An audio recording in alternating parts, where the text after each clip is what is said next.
Ladies and gentlemen, before you quit watching this video, because honestly speaking, I don't want you to waste your bundles.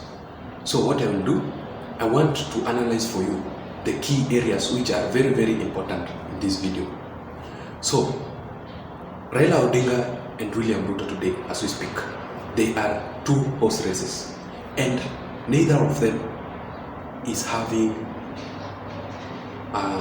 sleeping well. Both of them have sleepless nights. Why? Because you mess around with a single mistake, then your competitor will defeat you definitely. Now, according to William Ruto, on this side, the way he weighs himself, he is considering Raila Odinga that he is more popular than him. In fact, even according to William Ruto, if elections were to be held today, he will emerge as a winner. And in fact, he is daring Raila Odinga to publicly announce that in these coming general elections, he will accept the results of the 2022 general elections. However,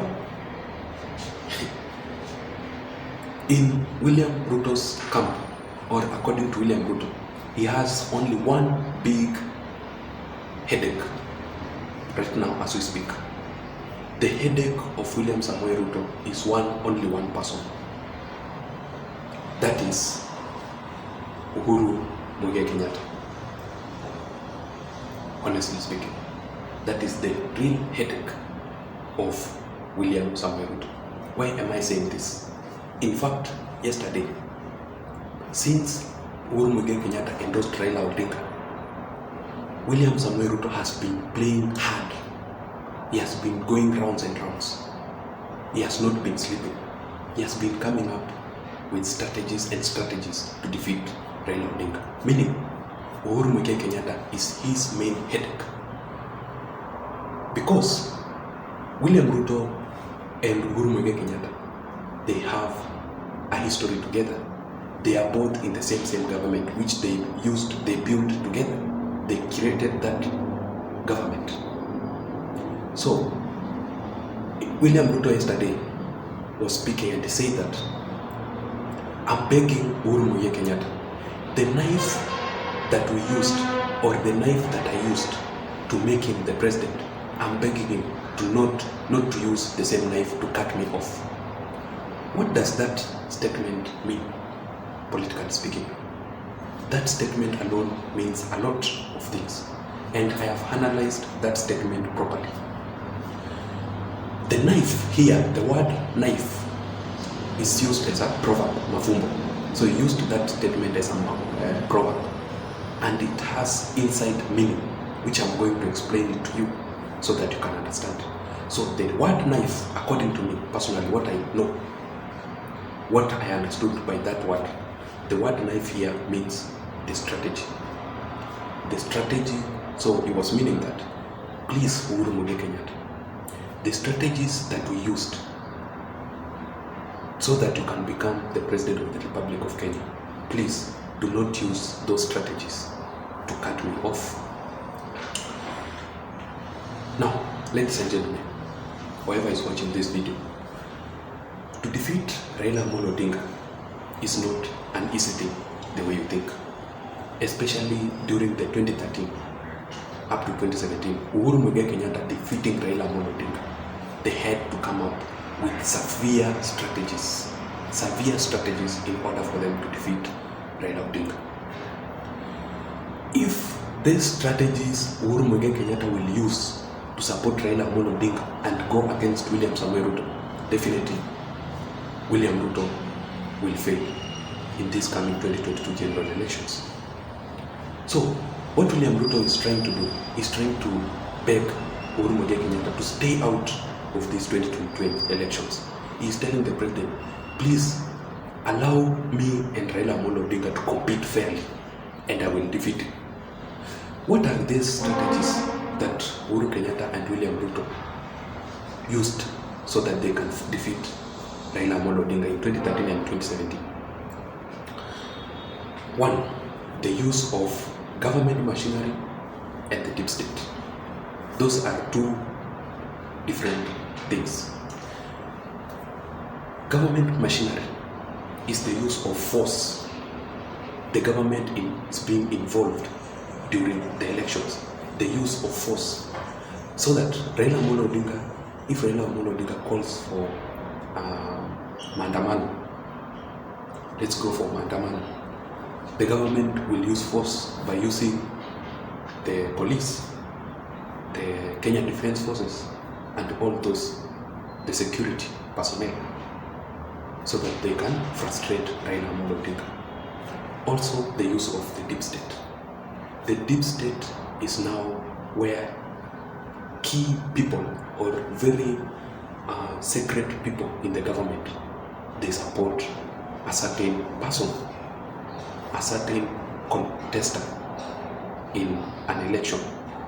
So if Uhuru Kenyatta will use the deep state and government machinery against William Samoei Ruto, it will frustrate William Ruto badly. And William Ruto was involved in the government and he knows how these machineries operate.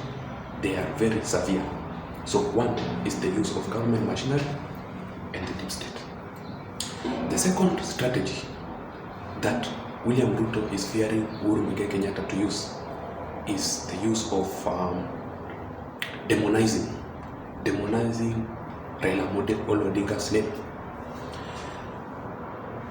Ladies and gentlemen, this is honestly speaking. They demonized Raila Amolo Odinga, especially in Mount Kenya region. They called him Muganga. They called him names. Muganga, Mtu wa Kitendawili, all those bad names. So that Raila Odinga can appear as a devil in the whole country. In fact, right now as we speak, people who are supporting Raila Amolo Odinga in the larger Mount Kenya region, they are apologizing to Raila Amolo Odinga and they are telling the people that we demonized Raila Amolo Odinga. Raila Amolo Odinga is the best person. So if they start demonizing, which I have seen Uhuru doing, he has started demonizing William Samoei Ruto's name. He's calling him Mwizi, and that name alone is frustrating William Samoei Ruto. If he start hitting the ground and demonize William Samoei Ruto's name badly, then it will be a threat and it will frustrate his 2022 general elections. Point number 3, I'm just analyzing some of the areas, but they used a lot of methods which they frustrated Raila Amolo Odinga until they defeated him. The third point is poll analysis. The use of poll analysis. Polls, do you believe in polls? I personally don't believe it, because somehow they are being sponsored by people who want to be elected in. If you look at the polls, they indicated that in 2013 and 2017, Uhuru Kenyatta was leading by far. They used those polls. And if you saw it, just the previous polls, it shows that right now Raila Odinga is leading with 47%, followed by William Samoei Ruto at 43%. And the previous polls, they showed that Raila Odinga was at 35%, while William Samoei Ruto is 47%. What does that mean? So, and what is their mission in these polls? They are going to confuse people. They want people to know that, to expect that Raila Amolo Odinga Rowdy is winning. So, the use of polls to frustrate Raila Amolo Odinga. That is also a threat to William Samoei Ruto. There are many more things that they did, especially also another thing, the fourth one, which I'm going to tell you, is about political parties. What did Jubilee Party do? Jubilee Party was a party. Well, it was a party. It was a party. Jubilee is not a coalition, it is a party, which consisted of many small parties. Right now, as you look at the way things are going, there is this thing called Azimio la Umoja. Azimio la Umoja. Although in this area, they are calling it as an alliance or they are a coalition, But in the real sense, they are going to make it look like it is a party, because they are going to hold joint nominations. And the best candidate who will win, they are going to sponsor that candidate and support that candidate. So that way also, you remember Raila Amolo Odinga did not break in NASA coalition. Raila Amolo Odinga did not break those parties. It consisted of ANC, it consisted of Ford Kenya and all those parties, and ODM and other parties, but they did not hold joint nomination. So that was another strategy they used to frustrate Raila Amolo Odinga, and they defeated him. So Azimio la Umoja, they will use it to frustrate William Samoei Ruto. So the same strategies that they used to cut off Raila Amolo Odinga, William Samoei Ruto has that headache, because he knows that Uhuru Kenyatta can use the same strategy to cut William Samoei Ruto off. What do you think, guys, of this analysis? Please let me hear your thoughts on the comment section below, and please subscribe to my YouTube channel. Thank you, and see you in the next video analysis. See you.